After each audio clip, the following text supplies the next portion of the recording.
Well, hello and welcome. For those of you that don't know me, my name is Phil and I'm the minister of Four Oaks Baptist Church. In this short video, I'm going to explain just a few things that we as a church are implementing over the next couple of months that will enable you at home to still feel connected.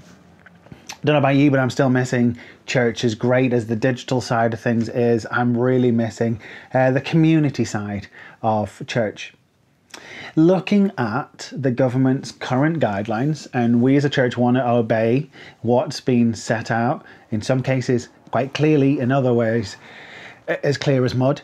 So what we're trying to do is, as a church, is just trying to work out how to be able to move forward. So as a leadership and as an eldership, we've come together, we've talked together, we've prayed together, and we feel that actually the direction that we're going to be moving in over the next couple of months it is a way that actually will enable you guys at home to actually be part of the community of church, to still be able to meet, to do fellowship, to do all those sorts of things while still actually being able to worship. So I'm going to explain just what that looks like and then encourage you to take part. I mean, at the end of the day, we can put on as many services as we like, but if you guys don't turn up to it, then it's not worth a thing. So the first thing, we're going to be looking at three things across this video.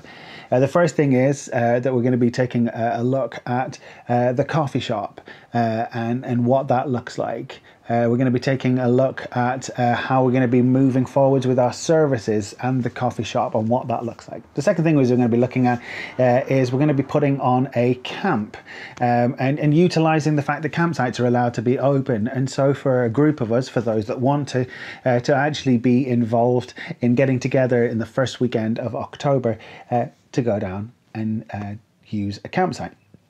The third thing that I'm going to be looking at is going to be our teaching once we get to the end of John.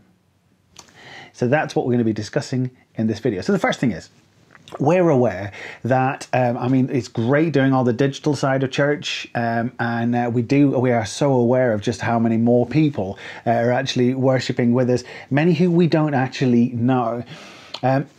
And so one of the things that we're aware is that even when church goes back to normal, whatever that might look like, that we still want to be able to keep our digital presence going through both Facebook and through YouTube. But what we're aware is that according to the current guidelines, singing is not permitted. I mean, there can be a small group of people singing at the front, but again, there's so many regulations about perspex, glass between singers and the audience, and all of those sorts of things that go on.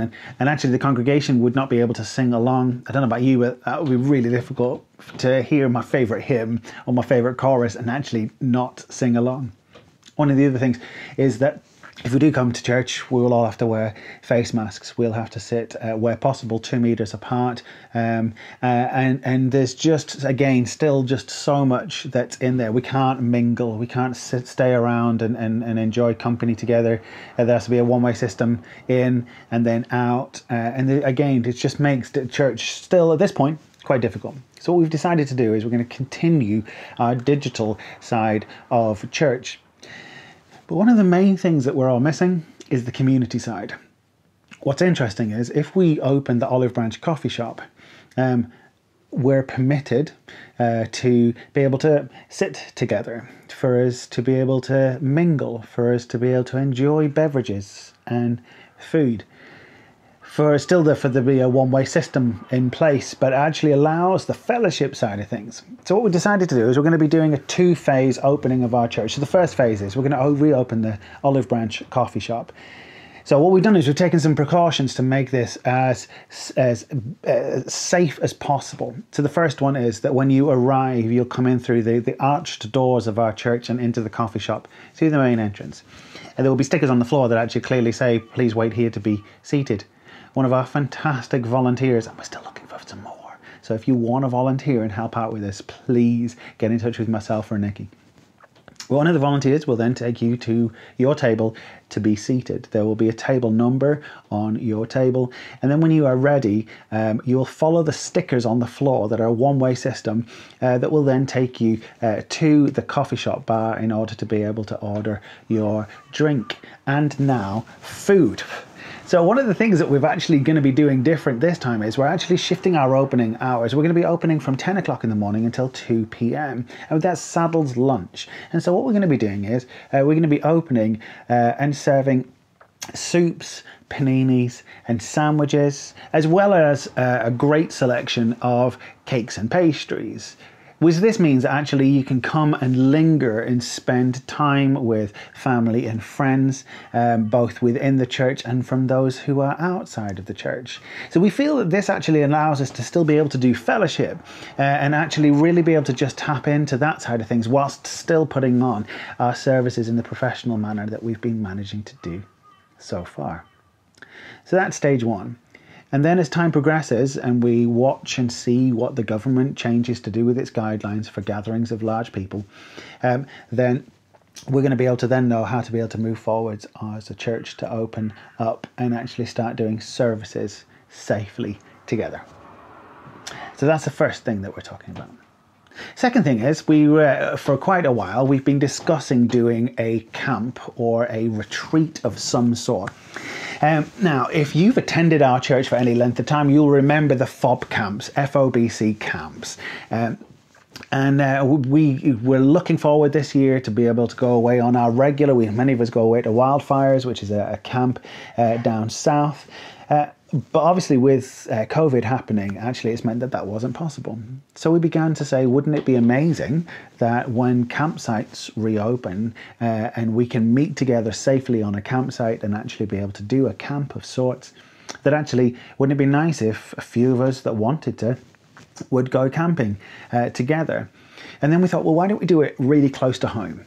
That would actually enable those who don't like camping to still be able to come and spend the same amount of time with us, but merely then just go home and sleep in their own beds. And so we've decided that we're going to go with a beautiful little farm on the outskirts of Lichfield. If you would like more information on that, please mention in the comments below, and then we will get in touch and actually point you in the direction of how to be able to manage that. If you're part of our mailing list, you'll again, all the information that you'll need will be sent out on that. If you're not on our mailing list and you'd like to be, pop into the comments below this and we will do our best to be able to get you onto that. So this camp again will be a mixture of just some spending time and just talking about scripture and godly things on an evening. We're going to do a couple of talks around our campfire. But then we're also going to be doing some walks during the day on the Saturday. And then again, just to try and kind of tick that box that we feel that we're missing at the moment to do with community. So whether you'd like to camp, or whether you just like to come for some parts of the day, maybe the whole day, you know, that's completely up to you.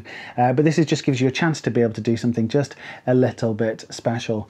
And that's going to be the first weekend of October. So we're going to be doing the Friday, the Saturday evenings, which then obviously take us through into the Sunday morning. So if you'd like to, that sounds like something you'd be interested in, then please do come and join us, and let's just do something a little bit special with fellowship at the heart of it. And finally, the third thing that we're talking in this video is just to do with the teaching side of things. We as a church we openly call ourselves disciples of Jesus, and so we spend quite a bit of time, and it is quite a bit of time, working our way through John's Gospel and really just trying to work out who is this Jesus that we say that we follow. This journey has been fantastic and a real eye-opener for many. I've really enjoyed, as we've gone through and taken our time with this, just the reactions from many that during this, because of us taking time actually in scripture and reading this, I've helped several people be able to buy new Bibles for themselves because actually they've found that this particular type of teaching has really ticked their box. Yet for others, equally, that it's been good, but we're quite looking forward to getting towards the end of John. Well, good news is that we've just finished this coming Sunday the chapter 20, which means there's only one chapter left to go, which means when we come to the end of this, we're going to be moving into a new type of teaching. Now this, what we've been looking at mainly, is essentially theology through the eyes of John. And so what we're about to move into is we're going to be taking a look again. If you were with us last year, we very quickly ran our way through Richard Foster's book, which is called Celebrating Discipline. And we're going to be revisiting that, but actually spending quite a bit of time on each of the disciplines. And this is to try and create something which is very practical. Let's face it, we know and understand what Jesus has done for us. And in fact, actually working our way through John's Gospel, we've also learned quite a lot about who he is.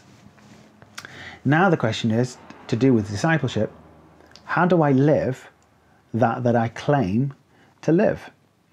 What does it look like? How am I going to go about doing this? What can I do to deepen my relationship with God? Practically speaking, what does that even look like? So as we move into our new phase of teaching, we're going to be taking a long time looking at each of these different disciplines, and just to try and work out, guys, how do we live as apprentices to Jesus? What does that look like for you? If you're a stay-at-home mum, what does that look like as part of the routine of looking after the kids and looking after the home? If you're somebody who's out at work all the time, what does that look like within the workplace? If you're retired and so you're in a different phase of life, what does that look like for you? And so one of the things that we're going to be taking a bit of time to look at is, how do we as a church actually walk the walk that we say that we do? And so we're going to be spending some time looking at that. So church, I don't know about you, but I'm excited. I think we've got a lot to look forward to. I'm looking forward to being able to worship together, but until then, the coffee shop allows us to be able to spend time in fellowship.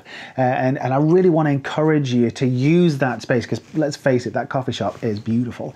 And I just want to encourage you to do that. Why? Because it actually also supports the work of the church as well. And if you would like to help out, then please get in touch, because we could do with more volunteers just to make that enterprise work. So in the up and coming weeks, stay with us. Don't worry if you worship but you're not actually able to join us on any of these things. We're still going to be putting together that whole various different things that we do across both YouTube and Facebook. So from me, Phil, thanks for listening to this video, and I look forward to walking this new phase of life with you. Thanks a lot.